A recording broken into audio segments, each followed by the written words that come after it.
Have you ever met a woman who seems impossible to win over? No matter how charming you are, how many compliments you give, or how hard you try, she stays distant, like your efforts just bounce off her. It's frustrating, right? Most guys think attraction is about looking good, saying the right things, or pulling out all the stops with grand gestures. But here's the truth. That stuff only scratches the surface. Real attraction, the kind that makes a woman think about you non-stop, happens on a deeper level. It's not about what you do, it's about how you make her feel. This isn't the kind of advice you'll find in dating apps or flashy YouTube tutorials.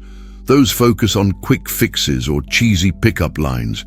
Instead, we're diving into something more meaningful, how a woman's mind works and what truly pulls her in.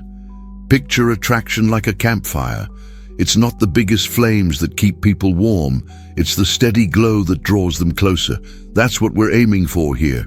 Let's break it down with real-life examples and practical steps so you can see exactly how this works. 1. The hidden spark of attraction. Attraction isn't just about what you say or how you look, it's about emotions. A famous thinker once said, "Our deepest thoughts shape not only our dreams, but also how we connect with others." For women, attraction isn't a checklist of traits like funny or successful. It's a feeling that hits them when they least expect it. It's like catching a song on the radio that you can't stop humming. It sticks because it feels right, not because you planned it.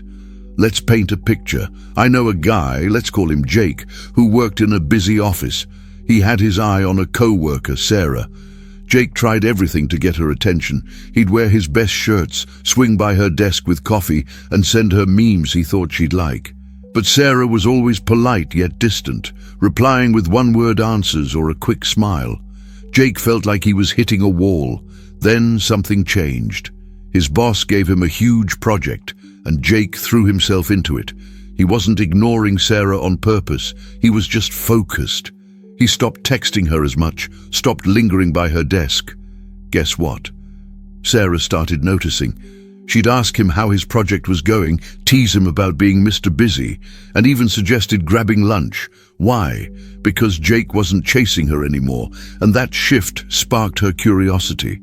Here's the deal. Women aren't always drawn to the guy who's loudest or flashiest. Sure, compliments and attention are nice, but what really hooks them is something subtler. It's like fishing. You don't catch a fish by splashing around and shouting. You cast the line and wait. Women pick up on signals that tap into their emotions, like confidence, independence, or a hint of mystery.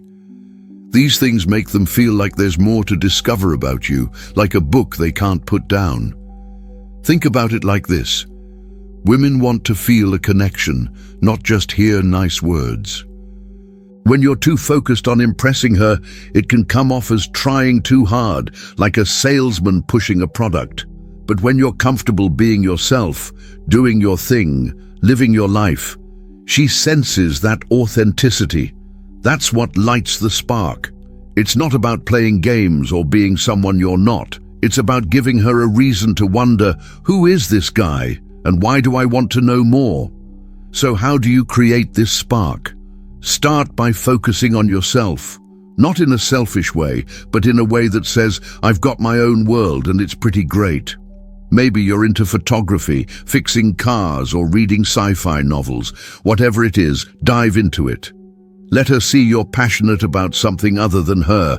That energy is magnetic because it shows you're not desperate for her attention. You're already fulfilled. When she feels that, she'll want to be part of your story, not the whole plot. 2. Why being too available backfires. One of the biggest mistakes guys make is being too available. It's easy to fall into this trap, especially when you really like someone. You want to show her you're interested, so you text her all the time, say yes to every plan, and make her feel like she's the center of your universe. Sounds sweet, right? But here's the catch. It can backfire big time. When you're always there, always ready, it takes away the challenge, the excitement, the chase. And believe it or not, women love a bit of a chase. It's what keeps things interesting. Let's look at a guy I know, Call him Mike. Mike was a successful dude. Good job, nice apartment, the whole package. He met a woman, Lisa, at a friend's party, and they hit it off. Sparks were flying, or so he thought. Mike went all in. He'd text Lisa every morning with a "Good morning, hope you have a great day." He'd ask her out every weekend, plan fancy dinners, even rearrange his schedule to fit hers. At first, Lisa seemed into it. She'd reply, "Go on the dates," and smile. But after a few weeks, things cooled off. Her texts got shorter. She started saying she was busy.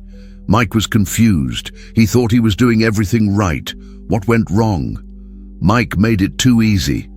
By being available 24/7, he left no room for Lisa to miss him or wonder about him. It's like giving someone a puzzle with all the pieces already in place. There's no fun in solving it. Women value what feels rare or special.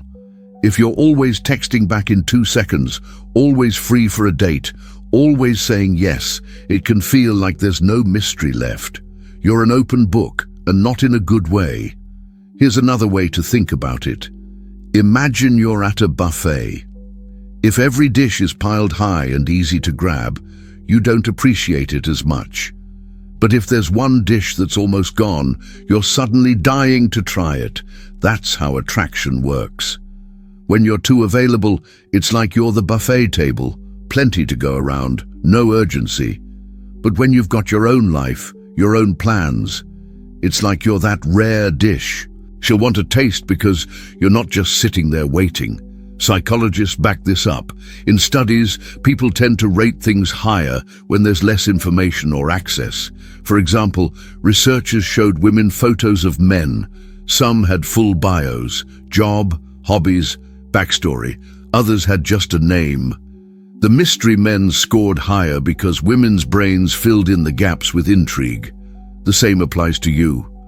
Don't lay out your whole life story right away. Let her wonder what you're up to when you're not texting her back instantly. So how do you avoid this trap? Simple.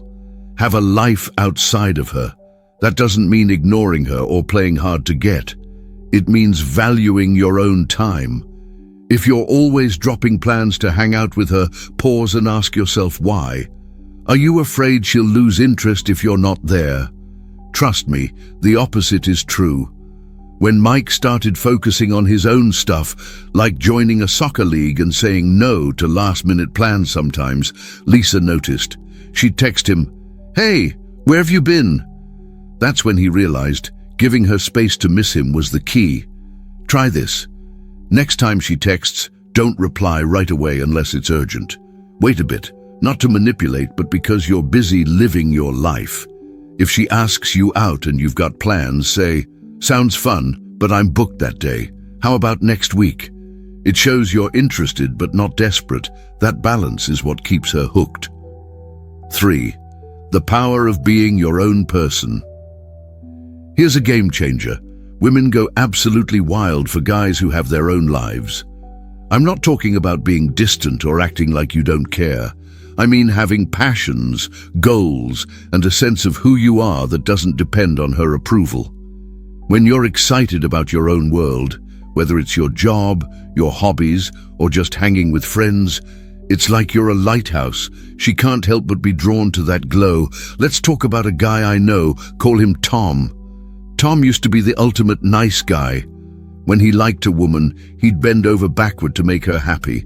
He'd cancel plans with buddies to take her to dinner, spend hours texting her, and drop everything if she needed a favor.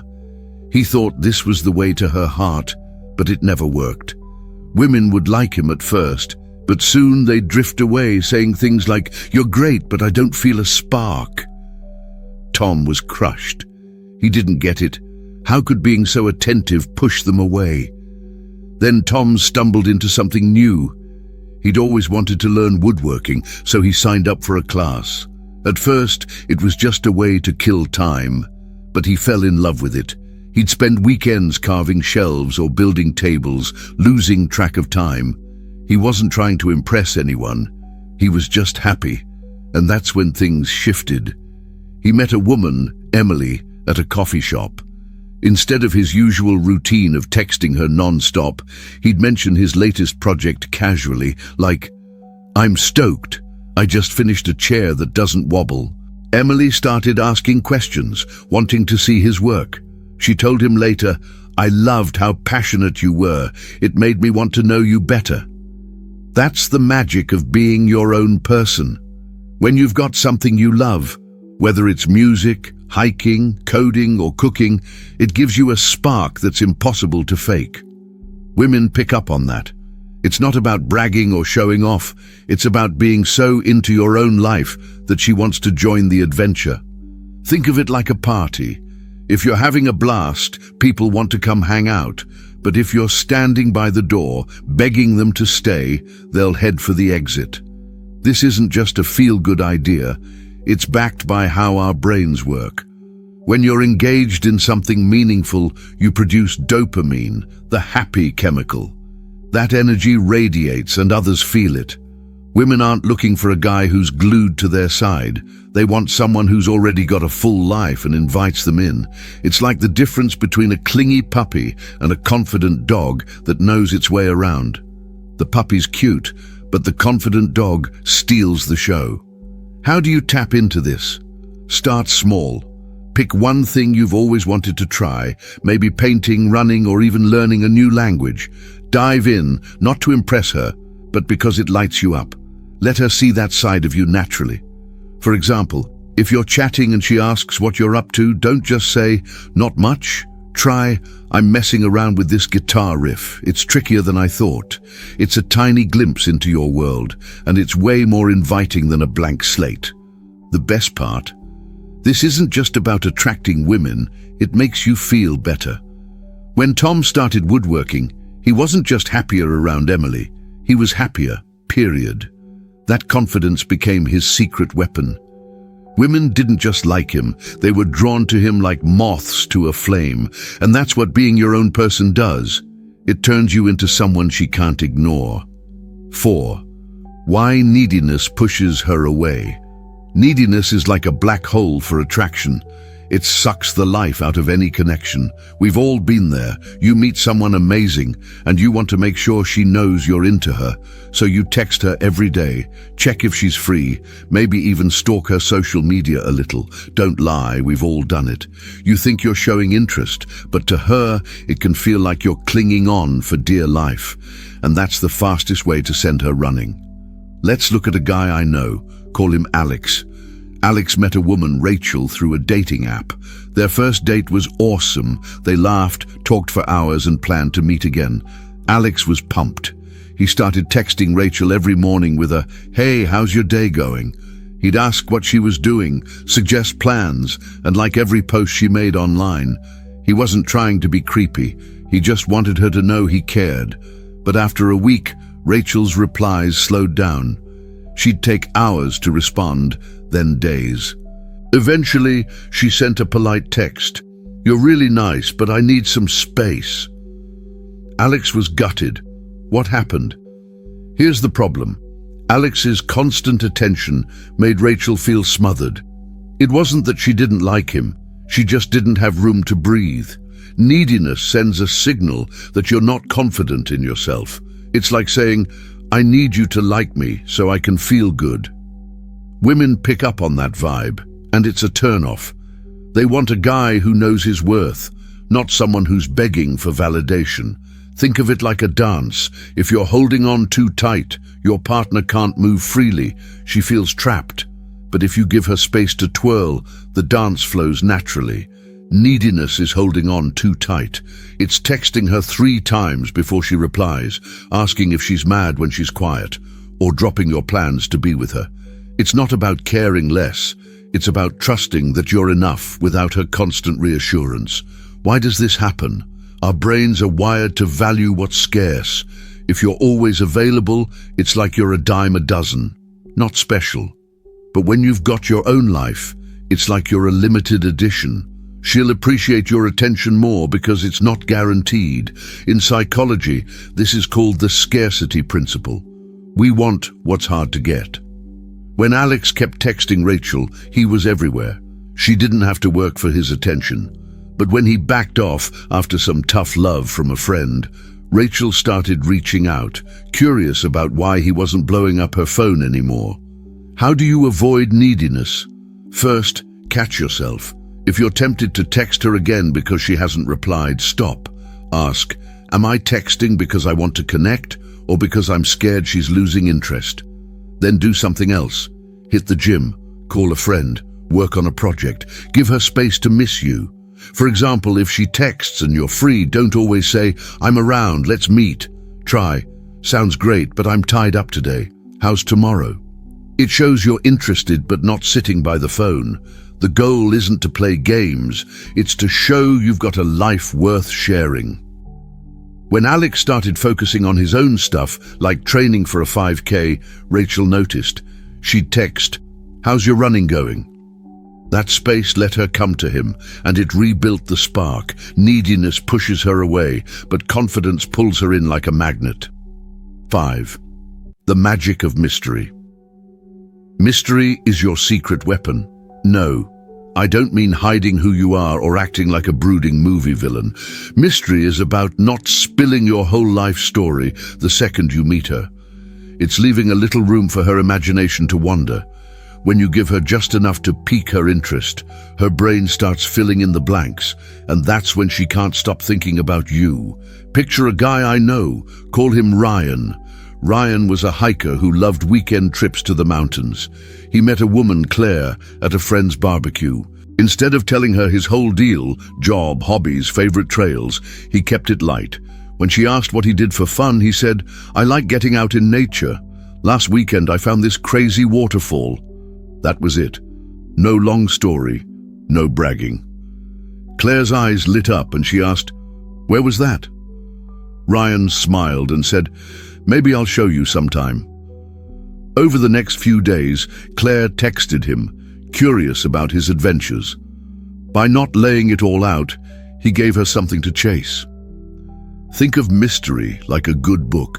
If the first chapter tells you everything, who the killer is, how it ends, you're not hooked. But if it drops hints and leaves questions, you're up all night reading.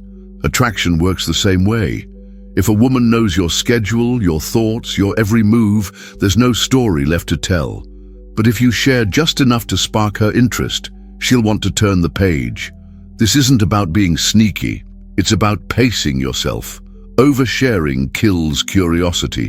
For example, I know another guy who'd meet a woman and immediately tell her his life story, where he grew up, his job, his dog's name. He thought it built trust, but it often bored them. Women don't need your resume, they want a vibe. When you hold back a little, it's like leaving breadcrumbs for her to follow. How do you create mystery? Start by avoiding the urge to explain everything. If she asks what you're doing, don't give a play-by-play. Instead of, I'm at home watching a movie, kinda tired, try, I'm kicking back with something interesting. Tell you about it later. It's not lying, it's teasing her curiosity. Or if she asks about your weekend, say, had a blast doing something new, bet you'd like it. Let her wonder what new means. Her brain will start buzzing, and that's when she's hooked. Psychologists call this the information gap theory. We're drawn to what we don't fully know.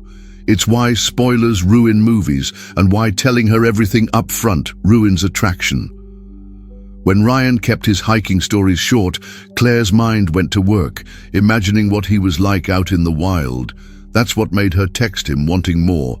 Mystery isn't about being distant, it's about being intriguing, like a puzzle she wants to solve. Try this. Next time you're chatting, share one cool detail about your day, then switch to asking about her. If she presses for more, smile and say, I'll tell you the rest over coffee. It's playful, not pushy, and it keeps her wanting. Mystery is the spark that turns a casual chat into something she can't stop thinking about. 6. Words that hit different. Words are powerful, but it's not just what you say, it's how you say it. Most guys go for the obvious when they like a woman. You're beautiful, or I love your laugh. Those are sweet, but here's the problem. She's heard them before, probably a lot. They're like a song that's overplayed on the radio. Nice but forgettable. To make her really notice you, you need words that stand out, words that make her feel seen in a way others don't see her. Let's look at a guy I know. Call him Dan. Dan met a woman, Mia, at a work event. Everyone was complimenting Mia's dress or her smile, but Dan took a different approach. They got to talking about her job. She was a graphic designer, and she mentioned loving the creative process. Instead of saying, "That's cool," Dan said, "I can tell you put your heart into your work. It's rare to see that kind of passion." Mia's face lit up. Later she told him, "No one's ever said that to me before." Why did it work? Because Dan didn't just flatter her looks. He noticed her as a person. Here's the trick. Women want to feel unique, not like they're getting a cookie-cutter compliment. When you say something like, "You're pretty," it's generic. It could apply to anyone. But when you notice something specific, like how she lights up when she talks about her hobbies, it's personal. It's like giving her a gift no one else thought to give. That's what makes your words stick in her mind. Try this approach. Next time you're talking, listen for something she's excited about. Maybe she loves traveling or cooking, or even her quirky taste in music. Instead of a basic compliment, say something that digs deeper. For example, if she talks about a trip she took, don't just say, "That sounds fun." Try, "I bet you've got a knack for finding hidden gems when you travel. I'd love to hear about one." It shows you're paying attention, and it invites her to share more. But here's the catch. Your words only land if they're real. If you're tossing out lines to sound smooth, she'll smell it from a mile away. Women are pros at sensing authenticity. So mean what you say. Speak from a place of curiosity, not like you're trying to win points. For example, I know a guy who tried complimenting a woman's unique perspective without really listening to her. She called him out saying, "You don't even know what I think." Ouch. Be genuine, and your words will hit like a bullseye. Another tip, don't overload her with praise. Too many compliments can feel like you're trying too hard, like a waiter hovering over your table. Space them out. If she shares something personal, acknowledge it with a nod or a smile, then add a thoughtful comment later, like, "You know, the way you talk about your goals. It's inspiring. Not everyone's that driven." It's subtle, but it plants a seed that grows in her mind. Words are like brushstrokes. Used right, they paint a picture she can't forget. Dan's comment to Mia wasn't just a compliment, it was a moment that made her feel special. That's the kind of connection that turns a chat into something deeper, something that makes her think about you long after you're gone. 7. The energy. You bring attraction isn't just about words or actions. It's about the energy you carry. Think about someone you know who's magnetic. They're not always the loudest or flashiest, but when they're around, you can't help but notice. That's because their energy says, "I'm comfortable with who I am." Women pick up on that vibe like a radio signal, and it's one of the most powerful ways to draw them in. Let's talk about a guy I know. Call him Sam. Sam used to get nervous around women he liked. He'd overthink everything, talking too fast, laughing too loud, trying to be the life of the party. It was exhausting, for him and for them. Women would smile politely but never really connect. Then Sam started practicing something new, slowing down, not to impress anyone, but to feel better himself. He'd take deep breaths before dates, focus on listening, and stop worrying about being on all the time. The change was unreal. Women started opening up to him, saying things like, "I feel so relaxed around you." His energy had shifted from frantic to calm, and that was the game changer. Energy is like the music in a movie. It sets the mood without you noticing. If you're anxious, rushing your words, or trying too hard, it's like a tense soundtrack. She'll feel it and pull back. But if you're calm, present, and comfortable, it's like a warm melody. She'll want to stay in that moment. This isn't about faking it. It's about being so grounded in yourself that she feels it too. How do you build this energy?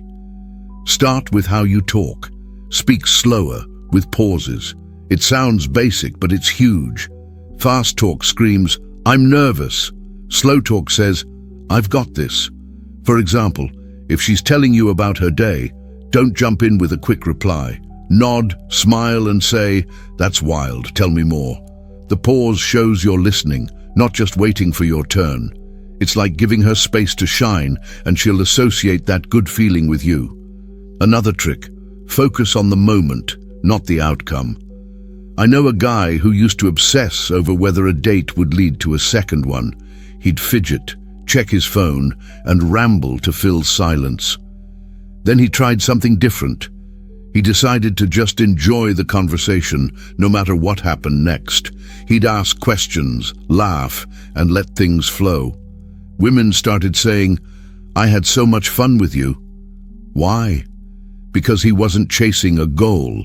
He was there, and that presence is magnetic. Your energy also comes from how you carry yourself. Stand tall, relax your shoulders, and make eye contact. Not to stare her down, but to show you're engaged. It's like saying, "I'm here, and I'm good with who I am." Sam learned this the hard way. Once he stopped trying to prove himself, his dates went from awkward to effortless. Women didn't just like him, they felt drawn to him, like he was a safe place to land. The best part? This energy doesn't just work on women, it makes you feel better. When you're calm and confident, you're not just attracting her, you're living your best life. And that's the kind of vibe that makes her go, "Who is this guy?" and want to find out. 8. Avoiding the approval trap. Seeking approval is a trap that kills attraction. You know the feeling. You're talking to a woman you like, and your brain's screaming, "Does she like me? Did I say something dumb? Is she bored?" It's natural to want her to think you're great, but when you start chasing her validation, it flips the dynamic. Suddenly, you're not equals. You're like a kid asking for a gold star, and that's not the vibe that makes her crazy about you. Let's look at a guy I know. Call him Chris. Chris met a woman, Lauren, at a bar. They had a great first chat, and he was hooked. But instead of playing it cool, Chris went into overdrive. He'd text her to check if she had fun, ask if she liked the place, even say things like, "I hope I didn't talk too much." He thought he was being thoughtful, but Lauren started pulling back. Her replies got short, and soon she ghosted. Chris was baffled. He'd been so careful to make her happy. What went wrong? Here's the issue. Chris was fishing for her approval. Every question, every double text screamed, "Please tell me I'm enough." Women sense that insecurity, and it's like a cold shower. It douses the spark. They want a guy who's sure of himself, not someone who needs constant reassurance. It's like buying a car. If the salesman keeps asking, "Do you like it? Is it okay?" you start doubting the car. But if he's confident, saying, "This one's a gem, let's take it for a spin," you trust his vibe. Why does this happen? Our brains are wired to respect confidence. When you act like you need her to validate you, it's like saying you don't believe in yourself. That's not sexy, it's stressful. Women want to relax around you, not feel like they're grading your performance. When Chris kept checking in with Lauren, she didn't feel flattered. She felt pressured, like she had to babysit his ego. How do you dodge this trap? Start by trusting your own worth. You don't need her to say, "You're awesome," to know it. For example, if you're planning a date, don't say, "Is this place okay or should I pick another?" Try, "I found a spot I think you'll love. Let's go." It's not cocky, it's decisive. It shows you're comfortable leading without begging for a thumbs up. Another tip, stop over-analyzing her reactions. If she's quiet, don't assume she's mad or bored. Instead of asking, "Everything okay?" just keep the conversation flowing. Maybe she's just thinking, or maybe she's shy. Either way, your confidence sets the tone. I know a guy who used to panic if a woman didn't smile every second. Then he realized her mood isn't his report card. He started focusing on having fun instead of pleasing her, and women responded. They loved his easygoing vibe. The goal is to act like you're already enough. You're not auditioning for her approval, you're inviting her into your world. When Chris stopped seeking Lauren's validation and started trusting himself, he noticed a shift. Women didn't just respond, they chased him, because he was a guy who didn't need their stamp of approval to shine. 9. Creating an emotional spark. At the end of the day, women fall for how you make them feel. It's not about being the funniest guy, the richest, or the best looking. It's about creating moments that linger in her heart, moments that make her smile when she's alone, thinking about you.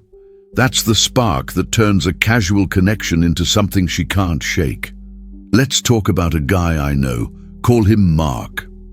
Mark wasn't a smooth talker, but he had a knack for making women feel special. He met a woman, Sophie, at a bookstore. They started chatting about a novel she was holding, and instead of rattling off his own interests, Mark asked, "What is it about this story that grabbed you?" Sophie lit up, talking about the characters and why they moved her. Mark listened, nodded, and said, "I love how you see the heart of things. Most people miss that." They ended up talking for an hour, and Sophie texted him later saying, "I haven't had a conversation like that in ages." Why? Because Mark made her feel understood, not just noticed. That's the secret. Emotions trump everything. Women don't fall for your resume, they fall for the vibe you create. It's like a warm blanket on a cold day. It's comforting, inviting, unforgettable. You don't need grand gestures or poetic speeches. Small, genuine moments, a question, a look, a laugh, can hit harder than any pickup line. How do you create this spark? Start by listening, really listening. When she talks, don't just wait for your turn. Show you're curious. For example, if she mentions loving her job, don't say, "That's nice." Ask, "What's the best part of what you do?" Then let her answer. Nod, smile, maybe add, "I can see why that lights you up." It's not about impressing her, it's about connecting with her world. Another trick, share a piece of yourself, but keep it real. I know a guy who'd try to sound deep by quoting philosophy, but it felt forced. Women saw through it. Instead, try something honest. If she asks about your day, don't just say, "It was fine." Say, "I had this moment today where I just stopped and watched the sunset. It hit me how beautiful it was." It's simple, but it opens a door for her to share too. That back and forth builds a bond. Timing matters too. Don't rush to fill every silence. Let moments breathe. If she says something personal, don't jump in with a story. Pause, look at her and say, "That's really cool. I didn't expect that." The pause gives her words weight, and she'll feel like you get her. That's what Mark did with Sophie, and it's why she couldn't stop thinking about him. The beauty of an emotional spark is that it's unique to you. No one else can make her feel the way you do when you're present, curious, and real. It's like planting a seed. Water it with small, meaningful moments, and it'll grow into something she can't ignore. 10. The pull of confidence. Confidence is the cherry on top, the thing that ties it all together. I'm not talking about strutting around like you own the place. Real confidence is quieter. It's knowing who you are, flaws and all, and being okay with it. That's what makes women go crazy for you, not because you're perfect, but because you're real. Let's look at a guy I know. Call him Nick. Nick wasn't a model or a CEO, just a regular guy who loved fixing up old motorcycles. He wasn't loud or showy, but when he talked about his bikes, his whole face changed. You could feel his passion.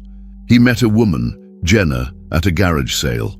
Instead of trying to charm her, he just chatted about a rusty bike part he'd found, saying, "This could be something special with a little work." Jenna was hooked, not by the bike, but by Nick's vibe. She told him later, "You're so real, it's refreshing." That's confidence, not pretending, just being. Why does confidence matter? Because it's like a beacon. Women are drawn to guys who feel solid, like they've got their feet planted firmly on the ground. It's not about never doubting yourself. Everyone does. It's about showing up anyway, trusting that you're enough. When you're confident, she feels safe to be herself too. It's like opening a door and saying, "Come on in, no judgment here." How do you build this? Start with small steps. Do things that make you feel good, not just to impress her. Maybe it's hitting the gym, learning a skill, or spending time with people who lift you up. Nick's confidence came from his bikes. He loved the process, not the applause. Find your version of that. It could be writing, gaming, cooking, anything that makes you lose track of time. Another tip: own your choices. If you pick a restaurant, don't second-guess it. Say, "This place is awesome, you'll see." If she disagrees, laugh it off. Confidence isn't about being right, it's about being okay either way. I know a guy who used to stress over every decision, asking women, "Is this good?" They'd lose interest because he seemed unsure. When he started trusting his gut, they started trusting him too. Confidence also shows in how you handle setbacks. If she cancels a date, don't sulk or beg. Say, "No worries, let's try another time." It shows you're not rattled, and that's attractive. Nick had this down. When Jenna flaked once, he just said, "Cool, catch you later," and went back to his garage. She rescheduled the next day. She didn't want to miss out. The best thing about confidence? It's not just for her, it's for you. When you know your worth, you don't chase or plead. You invite her into your world, and if she joins, great. If not, you're still good. That's the pull of confidence. It's a light that shines so bright, she can't help but want to be near it.